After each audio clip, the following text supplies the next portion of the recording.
오늘 은혜 받으실 하나님의 말씀은 출애굽기 20장 3절에서 11절 말씀입니다. 구약성경 112페이지입니다. 다 같이 합독하시겠습니다. 너는 나 외에는 다른 신들을 내게 두지 말라. 너를 위하여 새긴 우상을 만들지 말고 또 위로 하늘에 있는 것이나 아래로 땅에 있는 것이나 땅 아래 물속에 있는 것의 어떤 형상도 만들지 말며 그것들에게 절하지 말며 그것들을 섬기지 말라. 나 내 하나님 야훼는 질투하는 하나님인즉 나를 미워하는 자의 죄를 갚되 아버지로부터 아들에게로 3, 4대까지 이르게 하거니와 나를 사랑하고 내 계명을 지키는 자에게는 1000대까지 은혜를 베푸느니라. 너는 내 하나님 야훼의 이름을 망령되게 부르지 말라. 야훼는 그의 이름을 망령되게 부르는 자를 죄 없다 하지 아니하리라. 안식일을 기억하여 거룩하게 지키라. 엿새 동안은 힘써 내 모든 일을 행할 것이나 일곱째 날은 내 하나님 야훼의 안식일인즉 너나 내 아들이나 내 딸이나 내 남종이나 내 여종이나 내 가축이나 내 문 안에 머무는 객이라도 아무 일도 하지 말라. 이는 엿새 동안에 나 야훼가 하늘과 땅과 바다와 그 가운데 모든 것을 만들고 일곱째 날에 쉬었음이라. 그러므로 나 야훼가 안식일을 복되게 하여 그날을 거룩하게 하였느니라. 아멘. 할렐루야. 우리 하나님께 영광의 박수 드립니다. 할렐루야. 금요 찬양 예배 오신 여러분을 진심으로 환영합니다. 또 주 안에서 사랑합니다. 우리 옆에 분들 보시면서 서로 인사하겠습니다. 주님 안에서 사랑하고 축복하고 또 존경합니다. 하나님께서 이 자리에 우리와 함께 하심을 믿습니다. 저는 오늘 이 출애굽기 20장 3절에서 11절의 말씀을 가지고 하나님 앞에 가져야 할 우리의 자세, 이러한 제목으로 하나님의 은혜를 나누고자 합니다. 저희 모두가 이제 출애굽기 20장 3절에서 11절 말씀 함께 합독했습니다. 이 말씀이 어떤 말씀인지 다 아시죠? 어떤 말씀입니까? 10계명의 시작입니다. 10계명의 처음 4계명입니다. 그래서 1계명부터 저희가 4계명까지 함께 합독을 했습니다. 사람들이 이 10계명이라는 말을 들으면 많은 사람들이 무서워하고 도망갑니다. 10계명 아세요? 하면 많은 사람들이 네, 알기는 알지만 잘은 한번 외워보시겠어요? 그러면 성경책 앞에 나와 있어요. 한번 읽어보세요. 많은 사람들이 이 10계명에 대해서 굉장히 거부감 반응도 많고 굉장히 무서워하는 사람들이 많습니다. 왜냐하면 많은 크리스찬들이 이 10계명을 어떻게 바라보느냐 하면 하나님의 잔소리로 바라볼 때가 많다는 것입니다. 그래서 이제는 우리가 신약시대에 살고 있으니까 구약시대에 그러한 10계명 같은 것은 잘 몰라도 돼, 이렇게 생각하는 사람도 꽤 많이 있습니다. 그런데 저희가 알아야 할 것이 있는데 무엇이냐면 하나님께서 사람을 창조하신 이후에 지금까지 하나님의 손으로 직접 만들어서 사람에게 준 것은 그렇게 많지 않다는 것입니다. 하나님께서 사람을 처음 창조하셔서 아담과 하와를 만드셨죠. 그리고 아담과 하와가 하나님 앞에 죄를 졌습니다. 에덴 동산에서 쫓겨나가는 아담과 하와에게 하나님께서 무엇을 만들어 주셨습니까? 가죽옷을 만들어 주셨어요. 이것이 하나님의 손으로 만들어 주신 첫 번째, 어떻게 보면 물건이라고 할 수가 있습니다. 그리고 두 번째 물건이 무엇이냐면 모세로 이 이스라엘 백성을 출애굽시킨 후에 시내산에서 하나님께서 모세에게 하나님의 이 계명을 주십니다. 돌판을 만들라고 하시고 그 돌판에 하나님의 손가락으로 하나님께서 이 10계명을 써주세요. 이 10계명이 하나님께서 사람에게 주신 두 번째, 어떻게 보면 직접 만들어 주신 것입니다. 세 번째, 이것을 만들어 주셨다고 표현하기는 좀 애매하지만 이스라엘 백성이 40년 동안 이 땅에서 광야에서 고생하면서 하루하루 살아갈 때 하나님께서 하루도 빠지지 않고 하늘에서부터 내려주신 것, 그것이 있습니다. 그것이 무엇이죠? 만나입니다. 이 만나, 이렇게 세 가지 것 이외에는 하나님께서 직접 하나님의 손으로 만드셔서 사람에게 이렇게 직접 주셨다 할 만한 것이 그렇게 있지 않습니다. 그런데 오늘날 아담과 하와가 입었던 그 가죽옷이 어디 박물관에 남아있나요? 없습니다. 아마 노아 홍수 때 다 없어졌을 거예요. 아니면 다 썩어서 없어졌을 것입니다. 또 하늘에서 내려준 그 만나 아직도 남아있나요? 남아있지 않습니다. 하지만 하나님께서 돌판에 하나님의 손으로 써서 이스라엘 백성에게 주신 그 십계명은 돌판은 남아있지 않지만 하나님의 말씀으로 오늘까지 성경에 쓰여서 우리가 지금까지도 볼 수 있다는 것입니다. 그러면 우리가 이 십계명이라는 것이 이거 생각보다 귀중한 것이고 소중한 것이구나 알 수 있는데요, 이 십계명이 어떻게 구성이 되어 있는지 우리가 먼저 알 필요가 있습니다. 십계명은 총 10가지의 계명으로 만들어져 있는데 이 처음 4가지의 계명, 이 계명이 바로 하나님에 대한 계명입니다. 그리고 나머지 6개의 계명이 사람에 대한 계명이라고 할 수 있습니다. 그런데 우리가 오늘 함께 합독한 이 4가지 계명은 바로 하나님에 대한 계명입니다. 이 4계명, 하나님에 대한 이 말씀을 가지고 우리가 어떻게 해야지 하나님 앞에서 올바른 자세로 나아갈 수 있는지, 하나님께서 우리에게 원하시는 우리의 모습은 어떠한 모습인지 함께 나눠보고자 합니다. 자, 첫 번째 따라해 보겠습니다. 주님만 사랑하라. 사랑하라. 하나님께서 우리에게 첫 번째 주시는 말씀은 주님만 사랑하라는 것입니다.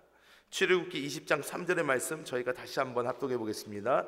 너는 나 외에는 다른 신들을 내게 두지 말라. 아멘. 여기서 보면 너는 나 외에는 다른 신들을 내게 두지 말라 이렇게 말씀하고 있습니다. 여기서 말하는 내게 두지 말라, 너는 나 외에 다른 신들을 내게 두지 마라, 나 외에 내게 두지 말라라는 이 말은 어떻게 히브리어로 써져 있냐면 알파님이라고 써져 있습니다. 알파님이란 말은 어떤 말이냐면, 알은 뭐뭐 앞에서 이러한 것이 전치사고요, 파님이라는 말은 얼굴이라는 말입니다. 얼굴. 너는 내 얼굴 앞에서, 너는 하나님의 얼굴 앞에서, 너는 내 얼굴과 너 사이에, 너는 내 얼굴과 너 사이에 다른 신들을 두지 말라, 이런 말입니다. 하나님께서 이 첫 번째 계명으로 우리에게 주시는 말씀은 우리와 하나님 사이, 하나님의 얼굴과 나 사이에는 그 다른 어떤 것이 존재해서는 안 된다는 것입니다. 하나님 얼굴 앞에서 살아가는 삶을 우리는 살아가야 한다는 것입니다. 그래서 하나님 말씀하시는 것입니다.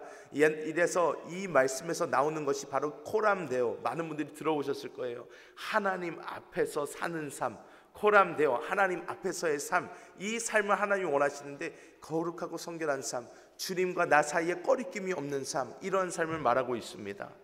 또한 하나님께서 또 말씀하시는 것은 나 외에 어떤 것을 두지 말라고요? 다른 신들을 두지 말라고 하셨어요. 이 다른 신, 그러면 많은 분들이 이렇게 생각하십니다. 목사님, 저는 다른 신을 섬기지 않습니다. 저는 오직 주님만 섬기는데요, 하나님만 섬기는데요, 이렇게 말씀하실 수 있습니다. 저는 교회 다니고 나서는 절도 가본 적이 없고요, 저는 무슨 무슬림 성전에 가서 예배한 적도 없고요, 저는 정말로 교회만 다녔어요, 이렇게 말씀하시는 분들 분명히 있으실 겁니다. 그런데 종교개혁을 한 이 마틴 루터는 어떻게 말했냐면, 당신이 지금 의지하고 있는 그것이 바로 당신의 신이다, 이렇게 말씀하고 있습니다. 우리가 지금 의지하고 있는 것, 하나님 외에 의지하고 있는 그것이 바로 우리의 무엇이다? 신이라고 하는 것이에요. 하나님께서는 너는 나 외에, 내 얼굴 앞에서 다른 신들, 나 외에 그 어떤 것도 의지하지 말라고 하십니다. 그러면서 하나님은 어떻게 말씀하시냐면, 나만 바라봐라, 나만 사랑해라 라고 주님은 말씀하고 계시다는 것입니다.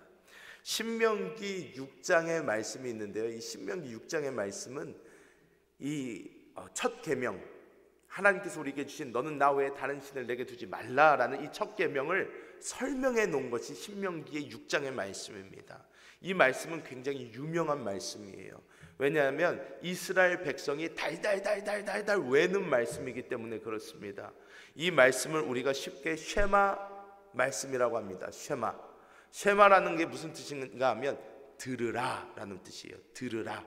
히브리어로 들으라 라는 말인데요, 이 신명기서 6장 4절에서 5절 말씀을 제가 봉독해 드리면요, 이스라엘아 들으라. 우리 하나님 야훼는 오직 유일한 야훼이시니 너는 마음을 다하고 뜻을 다하고 힘을 다하여 내 하나님 야훼를 사랑하라. 이렇게 말씀하고 있습니다. 마음을 다하고 뜻을 다하고 힘을 다하여 우리 야훼를 사랑하라. 이것이 어떤 말인가 하면 하나님 이외에 그 어떤 것이 우리의 목적과 목표가 되면 안 된다는 말입니다. 힘을 다하고 뜻을 다하고 전심으로 하나님을 사랑하는 삶, 이것이 바로 하나님이 원하시는 삶이라는 것입니다. 우리는 많은 경우 우리 삶의 목표가 어디에 맞춰져 있습니까? 우리 자신에게 맞춰져 있습니다. 담임 목사님께서 많이 하시는 말씀 있죠. 우리 사람들은 다 다른 이름이 있는데 나 중심, 나밖에 모른다 말씀을 많이 해주십니다. 근데 그것이 정말로 맞는 이야기입니다. 사람이 지금까지 지금 여러분은 무엇을 위하여 살아가고 계십니까? 여러분은 무엇을 바라보며 살아가고 계십니까? 여러분은 무엇을 목적으로 살아가고 계십니까? 당당하게 나는 주님을 위하여 살아갑니다 말씀하실 수 있는 분이 계십니까? 아까 마틴 루터가 당신 지금 의지하는 그것, 바라보는 그것이 바로 당신의 신이다 말씀했는데, 우리는 무엇을 바라보며 나아가고 있습니까? 돈을 바라보며 나아가고 있지는 않습니까? 어떤 명예를 바라보며 나아가고 있지는 않습니까? 어떤 나의 자존심을 바라보며 나아가고 있지는 않습니까? 아니면 우리 자녀를 보며 나아가고 있지는 않습니까? 하나님께서는 이 모든 것을 정리하고 우리가 하나님만을 바라보는 그 삶, 하나님 중심의 삶을 살기를 원하시는 것을 우리가 믿어야 될 줄 믿습니다. 우리는 그것을 알아야 합니다. 우리는 우리 사랑하는 것을 멈춰야 합니다. 그 이유를 말씀드리겠습니다. 많은 사람들이 그렇게 말씀합니다. 그런데 목사님, 한 번 사는 삶, 나를 위하여 살아야죠. 한 번 사는 삶, 나의 기쁨을 위하여 살아야죠. 나의 만족을 위하여 살아야죠. 내가 그래도 이 땅에서 누리면서 살아야 될 것 아닙니까? 라고 말씀하는 분들이 많이 계실 줄 믿습니다. 하지만 우리가 알아야 될 것이 있습니다. 나 중심의 삶을 살아서 행복하다면 제발 그렇게 살라고 말씀드릴 것 같습니다. 하지만 나의 중심의 삶을 살아간다고 절대로 우리의 삶에 행복이 있지 않습니다. 여러분, 나를 위하여 계속 아무리 우리가 붓는다고 해도 우리 마음은 어떠냐면 밑 빠진 독에 물을 붓는 것 마냥 계속해서 붓고 또 부어도 허전한 마음이 가득하다는 것입니다. 나를 위하여 좋은 음식도 먹어보고 좋은 옷도 입어보고 좋은 차도 타보고 좋은 집에도 살아보고 나를 위하여, 나의 자녀를 위하여, 나의 만족을 위하여 모든 것을 부어봐도 우리 마음속에는 계속 허전함만이 가득 찬다는 것입니다. 왜 이렇습니까? 왜냐하면 우리는 영적인 존재이기 때문에 우리 영혼의 만족이 있지 아니하면 우리는 절대로 어떠한 만족을 얻지 못한다는 것입니다.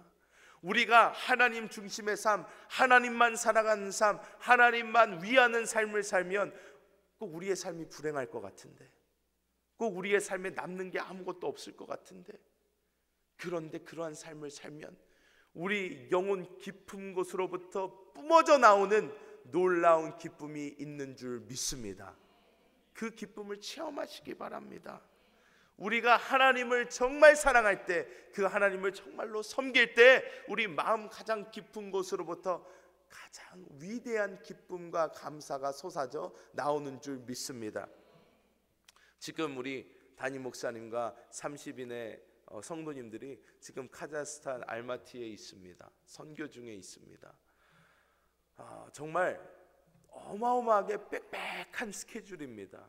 아침에 일어나며 아침 새벽같이 공항에 나가서 또 다른 도시로 가는 비행기를 타고 계속 비행기 타고 예배드리고 비행기 타고 예배드리고 비행기 타고 예배드리고 그리고 강의 듣고 이러한 스케줄이 계속 빽빽하게 이어집니다. 그래서 저는 막 계속 걱정이 되는 거예요.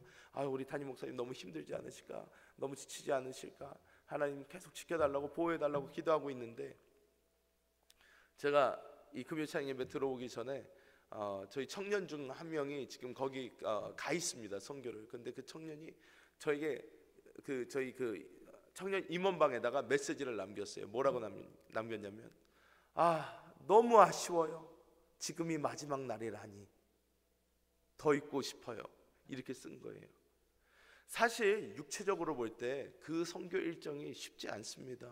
어렵습니다. 힘듭니다. 고됩니다. 그런데 영적인 것을 추구하며 선교지에 가서 우리가 힘쓰고 애쓰며 봉사하며 예배드리며 그러한 것을 해낼 때 우리는 어떻습니까? 가장 기쁜, 충만한 그 기쁨이 우리 가운데 차오르게 되는 줄 믿습니다. 하나님을 위해서 사는 삶, 하나님을 사랑하는 삶, 하나님만 바라보는 삶, 이 삶이 최고의 기쁨의 삶이라는 것입니다. 주만 바라보시며 살아가시기를 예수님의 이름으로 축복합니다. 자, 두 번째 따라해 보겠습니다. 내가 원하는 하나님을 만들지 말라. 저희 출애굽기 20장 4절에서 6절 말씀을 저희가 합독해 보겠습니다. 너를 위하여 새긴 우상을 만들지 말고 또 위로 하늘에 있는 것이나 아래로 땅에 있는 것이나 땅 아래 물속에 있는 것에 어떤 형상도 만들지 말며 그것들에게 절하지 말며 그것들을 섬기지 말라. 나 내 하나님 야훼는 질투하는 하나님인즉 나를 미워하는 자의 죄를 갚되 아버지로부터 아들에게로 3, 4대까지 이르게 하거니와 나를 사랑하고 내 계명을 지키는 자에게는 1000대까지 은혜를 베푸느니라. 아멘. 우리가 성경 말씀을 보면요, 우상의 모습이 생각보다 많이 나오는 것을 볼 수 있습니다. 야곱의 세대에서부터 우상이 많아요. 우상이 많아서 사람들이 그 우상을 깎고 섬기고 하는 일들을 비일비재하게 볼 수가 있었습니다. 하나님께서 이것을 이스라엘 민족에게 주셨을 때는요, 어떤 때였냐면 이스라엘 민족이 이 애굽 땅에서 홍해를 건너서 가나안 땅으로 가는 중 그 광야에서 하나님께서 주신 말씀입니다. 이스라엘의 하나님, 이 야훼 하나님도요, 그 당시에 많은 민족에게 알려졌던 하나님입니다. 그런데 이 하나님이 어떻게 알려졌었냐면, 야훼 하나님, 이스라엘의 하나님은 유목민족의 하나님으로 알려져 있었습니다. 유목민족의 하나님. 왜? 이스라엘 민족이 그때까지 어떤 민족이었어요? 유목민이었어요. 양을 치는 사람들이었고 소를 키우는 사람들이었고요. 그래서 요셉이 처음 애굽의 총리가 되어서 밑에 내려가서 이제 자기의 온 가족을 초대할 때 바로 앞에서 뭐라고 합니까? 말을 할 때 이렇게 말하라고 합니다. 우리는 짐승을 치는 자들이라고 말을 하라고 합니다. 그래서 고센 땅을 얻게 되죠. 그런데 이 이스라엘 민족이 그래서 야훼 하나님을 섬긴다 하니까 사람들 생각에 이스라엘 민족이 유목민이니까 이스라엘 민족의 하나님은 유목민의 하나님이구나, 이렇게 생각하게 된 거예요. 그렇기 때문에 이스라엘 민족이 유목민의 하나님 야훼를 섬긴다라는 이 소문이 온데 퍼져 있었고, 언젠가부터는 이스라엘 민족 스스로도 우리 하나님은 유목민의 하나님이구나, 왜? 자신들이 유목민이니까, 이렇게 생각하게 된 것입니다. 그런데 이스라엘 백성이 목표로 해서 가는 곳이 어디였습니까? 가나안이었어요. 가나안. 그런데 이 가나안 땅에서 사는 이스라엘 민족은 어떤 민족이 되나요? 유목민이 아닌 농업을 하는 농경사회가 되는 민족이 된다는 것입니다. 그런데 그 당시에 농경사회에 신이 있었어요. 이 신이 누구였냐면 바로 우리가 잘 아는 바알이었어요. 바알. 그렇기 때문에 이스라엘 민족이 나중에 어떻게 됩니까? 바알 신을 섬기게 되는 거예요. 왜? 자기네들이 이제 유목민이 아니라 이제 하나님께서 주신 이 거룩한 땅, 이 가나안 땅에 들어왔으니까 이 땅에서는 우리가 농사를 지면서 살아야 되니까 지금까지는 우리가 유목민의 하나님 야훼를 섬겼지만 이제부터는 농사를 지으면서 살아야 되기 때문에 우리는 농사의 신을 섬겨야 된다. 그래서 바알 신을 섬기는 사람이 어마어마하게 많아졌다는 것입니다. 그때 사람들은 어떻게 해요? 신을 자기의 필요에 따라서 섬겼다는 것입니다. 여러분, 우리 사람들이 신을 믿는 가장 큰 이유가 뭐라고 생각하십니까? 그 신으로부터 무엇인가를 얻어내기 위해서 사실 많이 믿고 있다는 것입니다. 나의 어떤 것을 위해서, 어떤 것을 이루기 위해서, 성취하기 위해서, 내 어떠한 만족을 위해서 많은 사람들이 신을 믿는다는 것입니다. 그래서 옛날에 예수님 시대에도 어땠습니까? 로마 사람들은요, 로마 신들을 섬겼어요. 그래서 전쟁의 신 마르스 하면서 전쟁 나가는 군인들은 마르스 그 우상 앞에서 나의 생명을 지켜주시고 나에게 승리를 주신다면 내가 어떠한 제물을 드리겠습니다 하면서 나아갔고, 많은 사람들이 자신에게 필요한 하나님을 믿었단 말이에요. 그런데 두 번째 이 계명에 하나님께서 어떻게 말씀하십니까? 너는 너를 위하여 새긴 우상을 만들지 말라라고 말씀을 합니다. 왜? 이 우상이라는 것은 무엇입니까? 하나님을 나의 마음대로 만든 것이 바로 우상이라는 것입니다. 나의 원함, 나의 만족, 나의 어떤 필요에 의해서 만들어낸 하나님, 이 하나님이 바로 우상이라는 것입니다. 하나님은 나의 어떠한 유익, 나의 어떠한 목적을 위해서 바뀌는 분이 하나님이 아니라는 것입니다. 하나님은 우리 전부터 계셨고 영원 전부터 영원 후까지 존재하시는 분이며, 하나님은 영원히 살아계신 분이시고, 이 하나님은 우리가 어떻게 만들 수 있거나 바꿀 수 있는 하나님이 아니라는 것을 하나님은 이것을 통해서 말씀하시는 것입니다. 제가 처음 신학교에 들어가서 여러 강의를 듣는데요, 이 여러 강의를 듣는 중에 조직신학이라는 걸 듣습니다. 근데 조직신학이라는 것을 듣는데, 이 조직신학이라는 것을 들으면서 이 교수님을 처음 만났는데 울프강 폰다이라는 교수님을 만났어요. 울프강, 이 모차르트랑 똑같은 이름을 가진 교수님이고 독일 분이셔요. 한번 슬라이드 보여주시겠어요? 제가 이분 얘기를 가끔 가다가 하는데 안 믿으실까봐, 저분이에요. 저분 굉장히 사람 좋게 생기셨죠. 키도 굉장히 큽니다. 한 이 정도 크세요. 그런데 이 울프강 폰다이라는 이 교수님이 계셨는데, 이 교수님께서 조직신학의 첫 시간에 신학생들에게 해준 이 말씀이 있었는데, 이 말씀을 저는 아직도 잊을 수가 없습니다. 이 교수님이 뭐라고 하시냐면, 많은 사람들이 하나님을 자신이 이해할 수 있는 어떠한 존재로 만들려고 한다는 거예요. 하나님을 내가 이해할 수 있는, 나의 어떤 주머니에 넣을 수 있는, 하나님을 내가 심지어 현미경을 가져다 놓고 하나님을 관찰하려고 한다고 하는 것입니다. 신학을 하려는 사람들, 예수를 믿는다는 사람들이, 모든 사람들이 하나님을 내가 알 수 있다고 생각한다는 거예요. 전체적으로 다 알 수 있는 하나님, 내가 이해할 수 있느냐 하나님을 생각한다는 거예요. 하지만 이 교수님 말씀합니다. 하나님은 우주보다도 크시다. 하나님은 우주보다도 크시다. 우리는 현미경을 가지고 하나님을 관찰할 수 없다.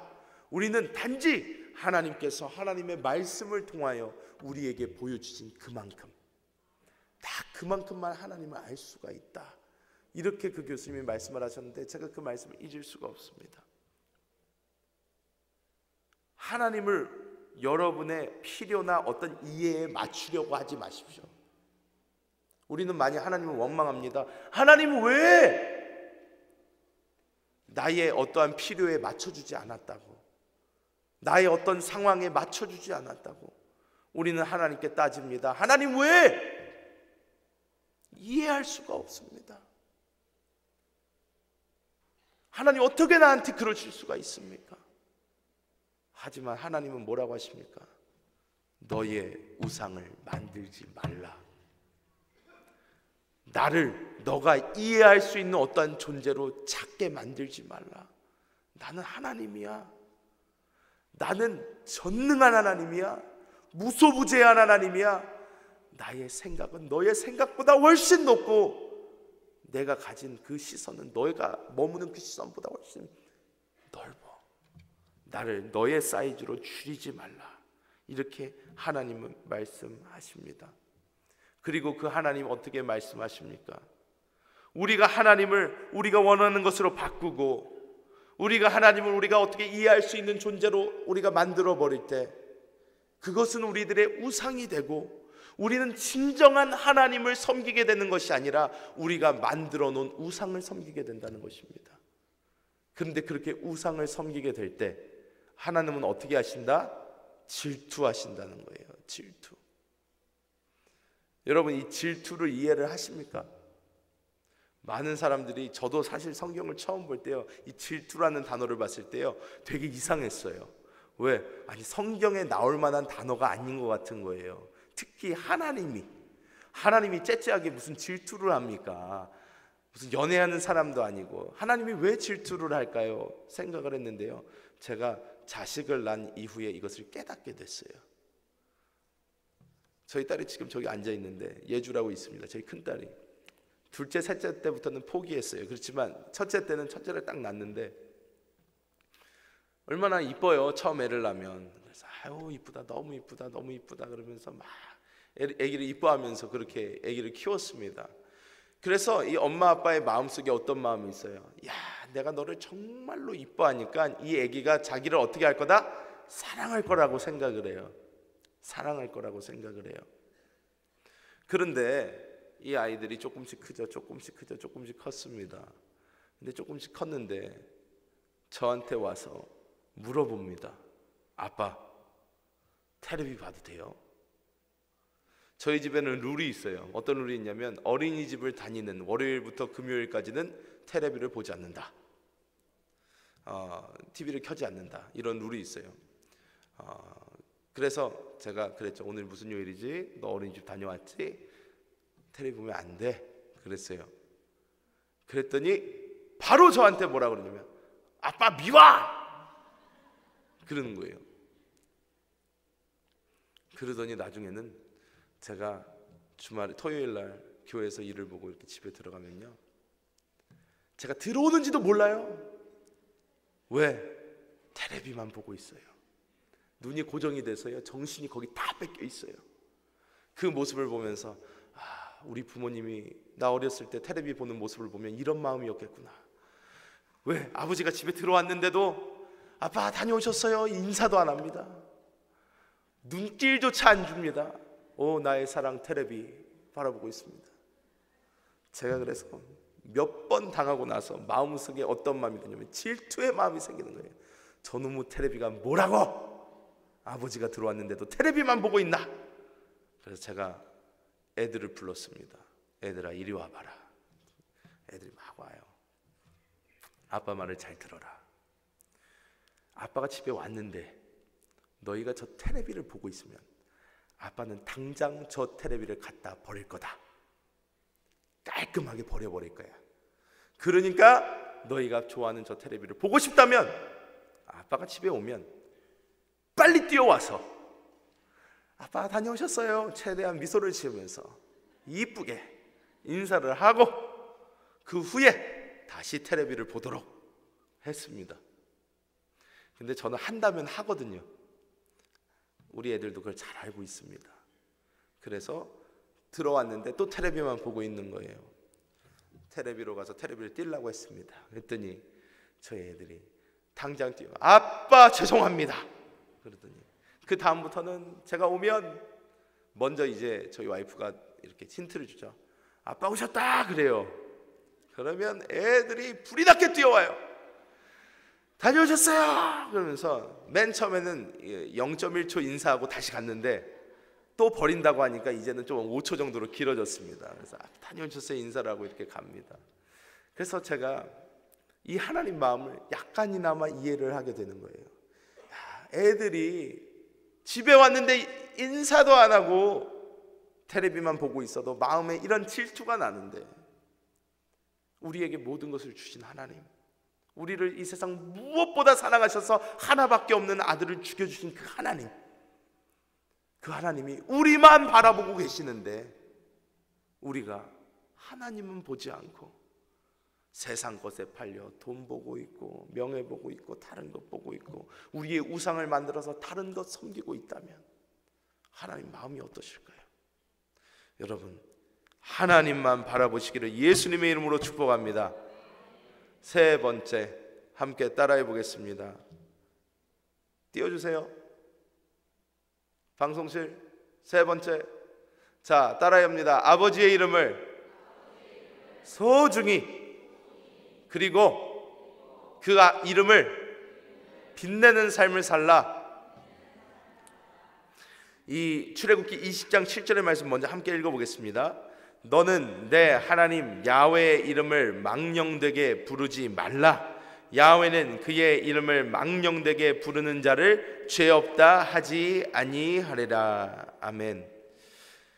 세 번째, 이것을 보고요, 미국 사람들 참 재밌습니다. 제가 미국에 처음에 갔어요. 미국에 처음에 갔더니 가서 제가 아는 말이 별로 없잖아요. 그런데 한국 사람도 아는 미국 말이 있는데 그것 중에 하나가 뭡니까?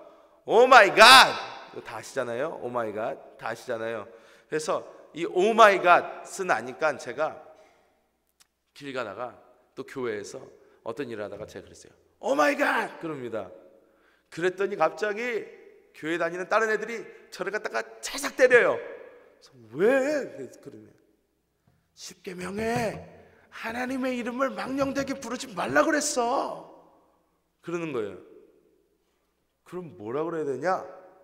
그랬더니 맨 끝에 갓을요, 하나님을요, God이라고 바꿔요. 비슷하게. 근데 하나님은 아니에요. 그래서 걔네들은 맨날 오 마이 갓, 오 마이 갓, 오 마이 갓 맨날 이래요. 근데 뭐 똑같은 건데 하나님의 이름을 망령되게 부르면 안 된다고 그래가지고 그 끝에 것만 바꿔가지고요, 오 마이 갓, 오 마이 갓, 오 마이 갓 맨날 이러고 있습니다. 그래서 미국에 뭐 영화를 보시거나 뭘 하시거나 가끔가다 들으면요, 그런 사람들 꽤 많아요. 생각보다. 왜? 하나님의 이름을 망령되게 부르면 안 돼서. 자, 그런데 이것을 우리가 잘 이해할 필요가 있다는 것입니다. 사실 이름이라는 것이 굉장히 중요합니다. 이름이 중요하지 않습니까? 여러분 이름이 있지 않습니까? 그 중에 사실 한 명도 그 이름이 막 지은 이름은 없을 거예요.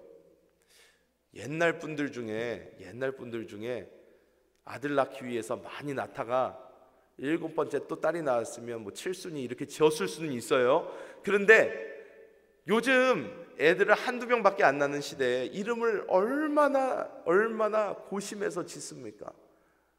이름을 굉장히 고심해서 짓잖아요. 제 이름도 김남식인데요, 이름이 굉장히 토종적이잖아요. 제가 제 이름을 듣고 누가 뭐 미국에서 왔다 그러겠어요. 토종 중에서도 완전 토종 막 이렇게 생각할 거 아니에요. 그런데 이 김남식이라는 이름이요, 제가 강릉 김씨입니다. 강릉 김씨. 근데 이 강릉 김씨가 이렇게 생각보다 많지 않아요. 근데 이 강릉 김씨 중에요, 제가 이 중간 제 서열 이름이 남자돌림이에요. 남자돌림. 남령 남자를 쓰는데, 그리고 한자밖에 남지를 않잖아요. 그런데 저희 할머니께서 첫 장손이라고 저를 낳고 아들이다 하자마자 여의도 순복음교회를 뛰어가셨어요. 그때 권사님이셨거든요, 벌써. 그러니까 뛰어가셔서 그때 조용희 목사님 아버지이신, 이제 최자실 목사님이 이거 있잖아요. 그런데 조용희 목사님 아버지이신 그 조두천 장로님이 그때 살아계셨어요. 근데 이 조두천 장로님께 간 거예요. 그래서 장로님, 손자를 낳습니다. 제가 손자를 낳는데 장손이에요. 이름을 져야 되는데 이름 좀 져주세요. 그랬더니 뭐 어떻게 져야 됩니까? 그랬더니 김남까지는 어떻게 바꿀 수가 없어요. 왜? 강릉김씨 몇 대 손에 뭐 이게 있으니까. 그런데 마지막에 한자가 필요한데 마지막 한자를 져주세요. 그랬더니 장로님이 이렇게 보다가 뭐 김남 그러고 별로 늘 게 없네. 그러더니 심을 식자를 쓰거나 석자를 써라. 식이나 석으로 둘 중에 하나 하세요. 그랬더니 할머니가 김남식 계속 고민하다가 에이, 석보다는 식이 낫다 그런 다음에 김남식 이렇게 된 거예요. 그래서 제 이름이 그렇게 지어졌어요. 근데 첫 손주 이름이라고 얼마나 고심해서 지었을 거예요. 근데 제가요, 이름이 너무나 토종적이고 또 뜻도 되게 쉽잖아요. 남 그러면 남령 남자예요. 남쪽이잖아요. 식자는 심을 식자예요. 식목이라 할 때 식자예요. 그러니까 남쪽에서 뭘 심는데.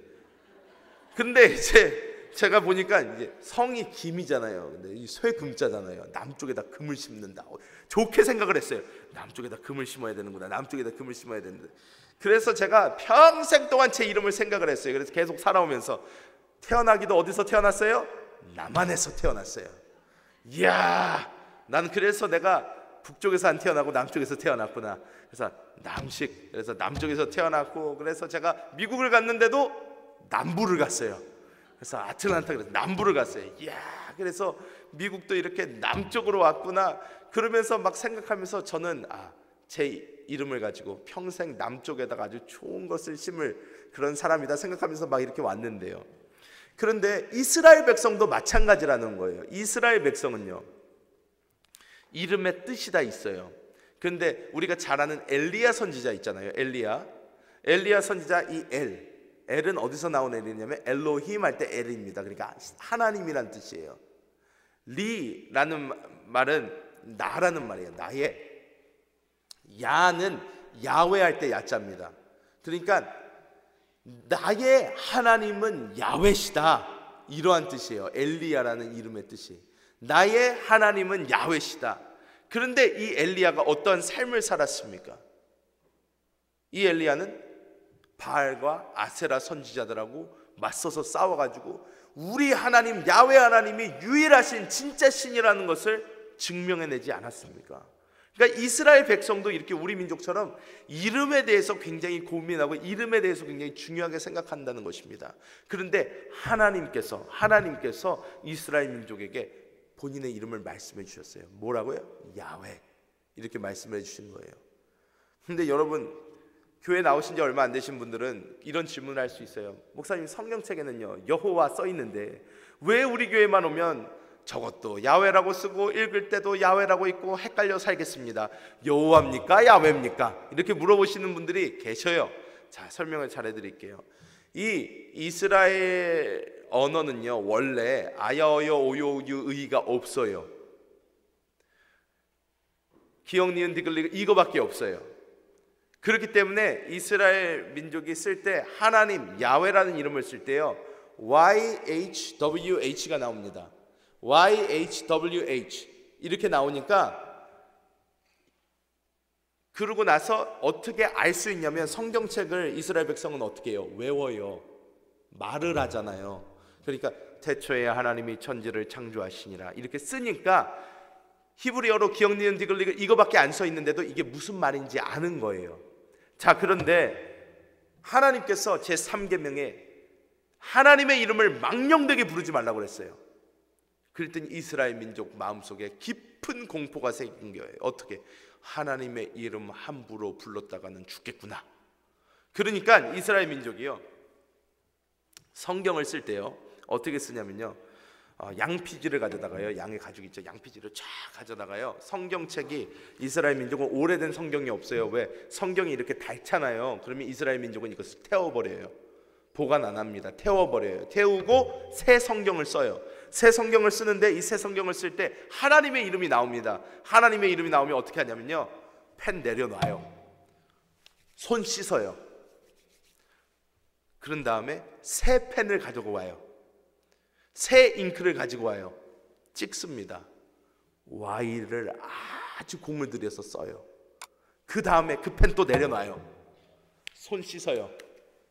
기도하고 새 펜 들고 H 또 씁니다. 이렇게 네 자를 써요. 이렇게 네 자를 쓰고 원래 태초에 하나님이 천지를 창조하시니라 쓸 거 아니에요. 쓰는데 하나님의 이름이 나와요. 하나님의 이름이 나오면 갑자기 무서워지는 거예요. 그러니까 어떻게 했냐면 하나님의 이름이 나오는 데는 그렇게 손을 닦고 청결하게 한자 쓴 다음에 그것을 덮어놓고 기도를 했어요. 그러면서 불렀어요.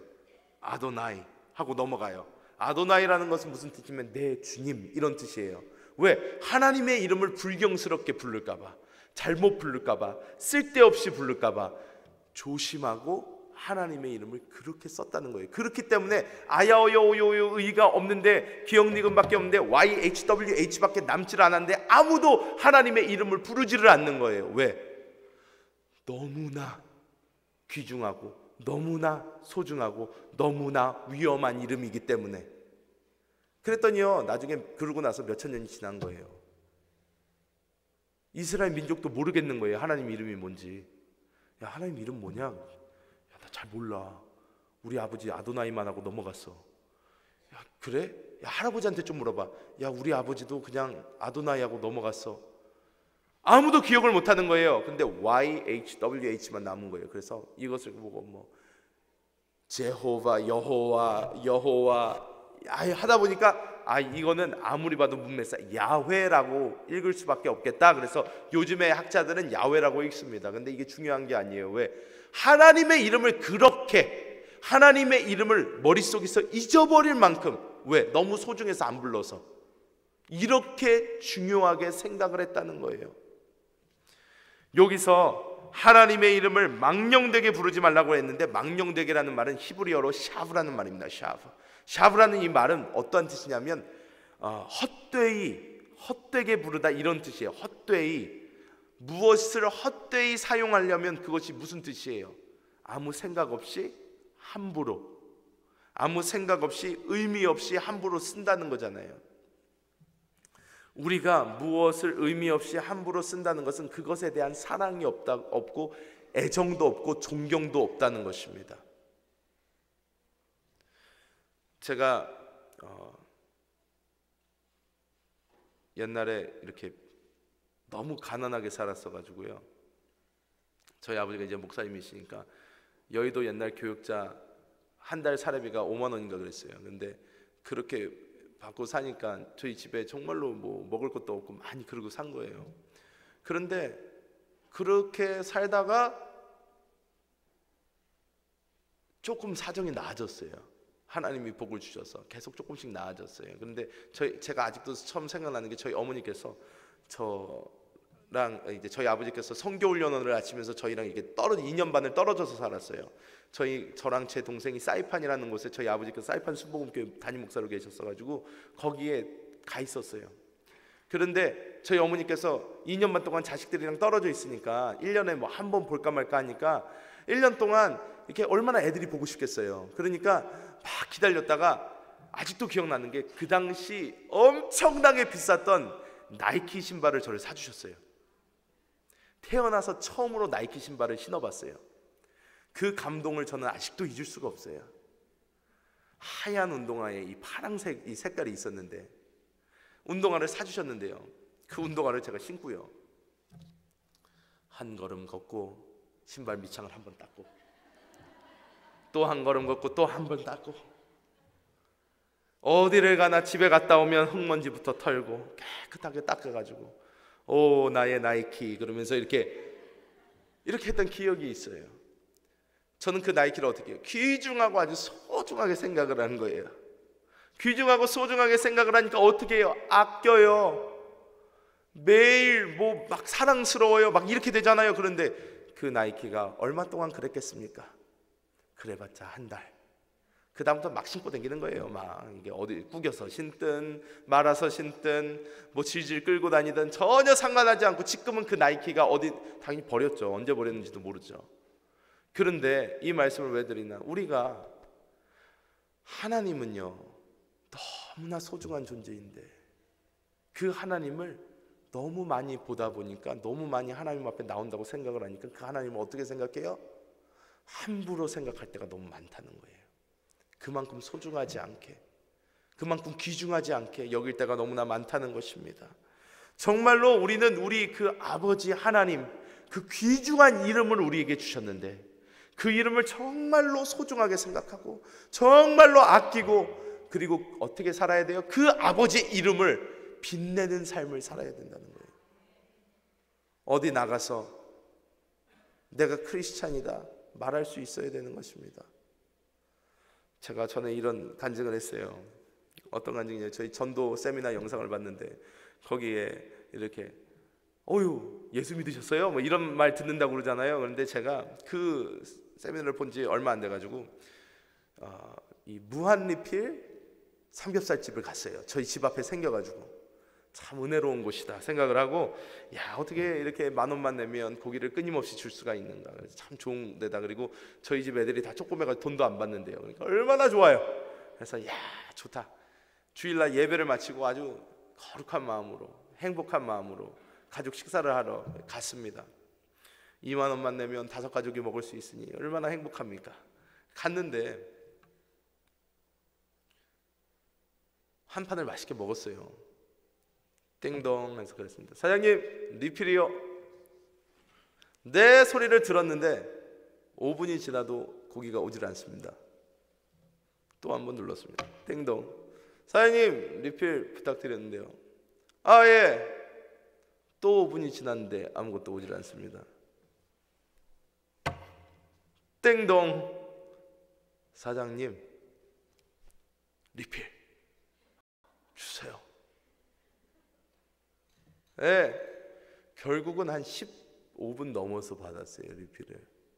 그러니까 저는 그때 화는 이만큼 나 있고 얼굴도 딱딱해지기 시작했습니다. 그런데 제 아내가 앞에서 저를 그런 얼굴을 보고 있더니 갑자기 이야기를 합니다. 목사님, 얼굴 푸세요. 제가 갑자기 생각이 나는 거예요. 주 예수요. 목사인데 삼겹살 늦게 줬다고 승질을 내고 하면 되겠는가? 저 사장님이 예수 안 믿을 수도 있는데 내가 삼겹살 늦게 줬다고 가가지고 뭐라고 막 그러면 동네 지나가다가 나 목사인지 아는 사람도 많은데 저 사람 목사예요. 이러니까 내가 교회를 안 다닌다고 뭐 이런 소리 들을까 봐요. 모든 분노를 가슴에 묻고 우리 아버지의 이름을 빛내기 위해서 십자가를 지고 계산을 하고 그냥 나왔습니다. 평상시 같으면 한마디를 했을 거예요. 사장님, 장사를 그렇게 하시면 안 되죠. 삼겹살을 주셔야죠. 얘기를 했을 텐데 아버지의 이름을 빛내기 위해서 아무 말도 안 하고 그렇게 나왔습니다. 근데 우리는 정말로 아버지의 이름을 빛내기 위한 삶을 살아야 한다는 거예요. 여러분 밖에서 어떻게 행동하고 계십니까? 아버지 이름 빛내고 계십니까? 아버지 이름을 반드시 빛내시기 바랍니다. 자, 마지막으로 따라하겠습니다. 시간에 11조를 드리라. 출애굽기 20장 8절에서 11절 말씀 제가 빨리 읽어드리겠습니다. 안식일을 기억하여 거룩하게 지키라. 엿새 동안은 힘써 내 모든 일을 행할 것이나 일곱째 날은 내 하나님 야훼의 안식일인즉 하면서 이야기합니다. 마지막 네 번째 이것은 무엇입니까? 안식일을 기억하여 거룩하게 지키라는 말씀입니다. 자, 안식일을 지키라는 것은 안식하다라는 것은 무엇입니까? 쉬라는 것입니다. 하나님은 우리에게 뭐라고 하시냐면 먼저 쉬고 일하라고 하십니다. 그런데 우리에게 진정한 쉼이 뭔지 우리는 먼저 생각해 봐야 합니다. 요즘은 사람들이요 환경이 많이 좋아져서 어떻게 합니까? 오랜 기간 동안 쉴 수 있다, 황금 연휴다 그러면 다 어떻게 해요? 해외로 나갈 아니면 지방으로 갈 어떤 계획을 막 세워요. 그래서 여행을 갑니다. 자, 여러분 여행 이렇게 많이 다녀보셨죠? 갔다 오면 어떠십니까? 아주 안식을 취하셔요? 힘이 넘칩니까? 그 다음날 일하기가 좋습니까? 대부분 어때요? 힘들어 살겠어요. 내가 이건 쉬었는지 노동을 했는지 분간을 못하겠어요. 왜? 막 가서 구경하고 뭐하고 했는데 너무너무 몸은 힘든 거예요. 그런데 하나님께서 우리에게 말씀하시는 이 안식은 무엇이냐면 영의 안식이에요. 영의 안식. 하나님께서는 우리가 하나님 안에서 제가 첫 번째 계명에서 말씀해 드린 것처럼 저희는 영적인 존재이기 때문에 하나님 안에서만 진정한 기쁨과 안식을 누릴 수 있다는 것입니다. 그러므로 하나님께서 말씀하시는 것은 먼저 하나님 안에서 쉬고 그 후에 일하라는 것입니다. 제가 아는 많은 우리 남성교회 집사님들 중에서 일주일 동안 하루도 쉬지 않고 열심히 일하는 남성교회 분들이 계셔요. 그런데 주일도 아침 일찍 나오셔서 오후 늦게 가십니다. 사실 그 모습을 처음 볼 때요, 사실 저는 제 마음속에 힘들지 않으실까, 지치지 않으실까, 고난이 아닐까. 그런데 어떤 집사님이 하시는 말씀을 듣고요, 제가 마음에 너무 큰 은혜를 받았어요. 뭐라고 하시냐면 하나도 힘들지 않습니다. 저는 이게 너무 좋습니다. 하나님 앞에 나와서 이렇게 시간을 드릴 수 있다는 게 너무 행복하고요, 저는 이렇게 하나님께 드리는 시간이 저에게는 가장 좋은 시간입니다 하는 말씀을 듣고요, 제가 딱 생각하게 됐어요. 맞다. 우리가 어떻게 하나님께 봉사하느냐에 따라서 우리가 어떻게 하나님께 나아가냐에 따라서 우리가 영적인 진정한 안식을 얻을 수 있다는 것입니다. 주일날 교회에 와서 그냥 벌 받기 싫어서, 벼락 맞기 싫어서 하나님께 나왔다는 어떤 도장 받으려고 율법적으로 교회에 나오는 사람들은요, 교회에 나오는 게 힘들어요. 그런데 정말로 주님의 그 말씀이 나의 생명의 양식이고, 주님께 드려지는 그 시간이 주님과 교제하는 시간이고, 주님과 함께 동행하는 그 삶이 삶의 근원일 때, 우리는 하나님께 나오는 이 안식일을 통하여 진정한 쉼을 얻게 된다는 것입니다. 이 안식일을 거룩하게 지키라는 것에 또 다른 의미는 무엇이냐면 시간의 11조를 하나님께 드리라는 것인데요. 자, 여러분, 우리가 지금 이 자리에 나와서요, 하나님의 말씀을 듣고 있습니다. 이 뜻은 무엇이냐면 여러분이 아직 살아계시다는 거예요. 살아계시다는 것입니다. 여러분 그거 아십니까? 우리는 시간을요, 우리의 거라고 생각을 해요. 근데 하나님은 늘 말씀하십니다. 시간은 누구의 것이다? 나의 것이다. 하나님의 것이다. 저는요, 목사가 된 후에 정말로 장례를 많이 치릅니다. 심할 때는 일주일에 몇 번도 가요. 정말로 100번도 넘는 장례를 치른 것 같아요. 그런데 그 장례를 치를 때마다 보게 되는 것이요, 나이가 7살짜리, 6살짜리, 5살짜리도 있어요. 100세도 넘게 사신 분들도 계십니다. 올 때는 순서가 있지만 갈 때는 순서가 없다는 거예요. 다 아시잖아요. 그런데 하나님께서 오늘 이 자리까지 우리를 오게 하셨다는 것은, 하나님께서 오늘까지 이 숨을 주셔서, 생명을 주셔서 우리가 이곳에 있음을 우리는 깨달아야 될 줄 믿습니다. 그것에 감사해야 될 줄 믿습니다. 아무리 지금의 삶이 힘들고 어렵고 고난이 있을지라도 우리는 알아야 합니다. 살아있다는 걸 감사해야 한다는 것입니다. 하나님이 이렇게 주지 않으셨으면 맛있는 음식을 먹을 수도 없고요, 사랑하는 가족도 볼 수 없고요, 이렇게 나와서 사랑하는 우리 한세교회 식구들도 만날 수 없는 것입니다. 그런데 하나님께서 이 시간을 주셨기 때문에 우리는 이곳에 있게 된 줄 믿습니다. 그렇기 때문에 하나님께서 말씀하시는 것은 시간의 11조를 하나님께 드리라는 거예요. 우리가 물질의 11조는 드립니다. 하나님께 어떠한 마음으로 드립니까? 돈이 남아서 드리는 분 계십니까? 절대 없습니다. 11조를 내가 쓸 거 다 쓰고 11조 하려고 그러면요, 돈이 없어요. 그런데 우리 11조 어떻게 합니까? 하나님께 믿음의 고백하는 거잖아요. 물질의 주인이 하나님이시니 하나님께 나의 물질을 드립니다 하는 거잖아요. 그런데 시간도 이렇게 하나님께 드려야 한다는 거예요. 내가 지금까지 숨 쉴 수 있는 것이 하나님의 은혜이기 때문에 하나님, 일주일에 하루 하나님께 온전히 올려드립니다. 하나님 받아 주옵소서. 우리가 이런 마음으로 하나님께 나아갈 때 하나님께서 우리에게 놀라운 복을 허락하여 주신 줄 믿습니다. 자, 마지막으로 이 안식일을 거룩하게 지키라는 것은 하나님께서 우리를 책임지신다는 뜻을 가지고 있습니다. 사람은요, 너무나 교만한 존재입니다. 우리가 열심히 하면 잘 될 거라고 생각을 해요. 우리가 잘하면 될 거라고 생각을 합니다. 여러분, 이 세상에 열심히 일해서 다 잘 된다면요, 망할 사람은 없어야 됩니다. 그냥 열심히만 한다고 되면요, 걱정할 게 없잖아요. 그런데 어떻습니까? 이 세상은 그렇지가 않습니다. 열심히 해도 되질 않아요. 노력을 해도 되질 않습니다.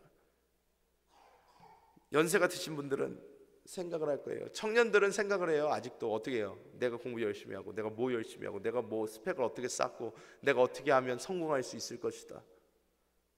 연세 드신 분들 어떻습니까? 그러면 성공합니까? 아니에요. 그래도 성공 못하는 사람이 수두룩빽빽합니다. 그런데 하나님께서 말씀하시는 것은 잠언 16장 9절에 솔로몬이 한 이 말씀입니다. 사람이 마음으로 자기의 길을 계획할지라도 그의 걸음을 인도하신 이는 야훼시니라. 사람이요, 일주일에 하루를 더 일하고요, 하루를 더 공부를 하면요, 안식일까지 공부를 하고 일을 하면요, 돈을 더 많이 벌 것 같고요, 그리고 안식일까지 우리가 애들을 공부를 시키면요, 더 좋은 성적을 얻을 것 같은데요, 여러분 그거 아십니까? 안식일에 공부한다고 절대로 더 잘 되는 법 없고요. 안식일에 일한다고 절대로 우리의 삶이 더 윤택해지지 않습니다. 제가 이것은 하나님의 약속이기 때문에 당당하게 말씀드릴 수가 있습니다. 이스라엘이란 나라만 봐도 우리가 이것을 깨달을 수가 있습니다. 여러분, 이스라엘 어떠한 나라입니까? 하나님의 말씀으로 돌아가는 나라예요. 이 이스라엘은요, 안식일 되잖아요, 일 안 해요. 일 안 하고요, 싸우지도 않아요. 심지어. 그러면 이스라엘만 그걸 알 것 같아요? 아니요. 주위에 있는 나라들 다 알았어요. 그래서 그 나라들이 이스라엘 언제 쳐들어갑니까? 안식일날 쳐들어갔어요. 그러면요, 이스라엘 민족은요, 하나도 움직이지 않고요, 다 죽었어요. 그냥 칼로 찔르면 찔리고 죽이면 죽임을 당하고 이스라엘 백성이 그렇게 살았어요. 그런데 그러면 그 나라가 남아있어야 정상입니까? 아니죠. 망했어야죠. 일찌감치 망했어야죠. 그런 쉬운 나라가 어디 있습니까? 옛날 세상에 맨날 전쟁하고 사는 세상에 안식일만 되면 아무것도 안 하고 쉬워요. 안식일날 쳐들어가면 100% 이겨요. 그런 나라가 어떻게 존재할 수가 있어요? 근데 오늘날 이스라엘 있어요, 없어요?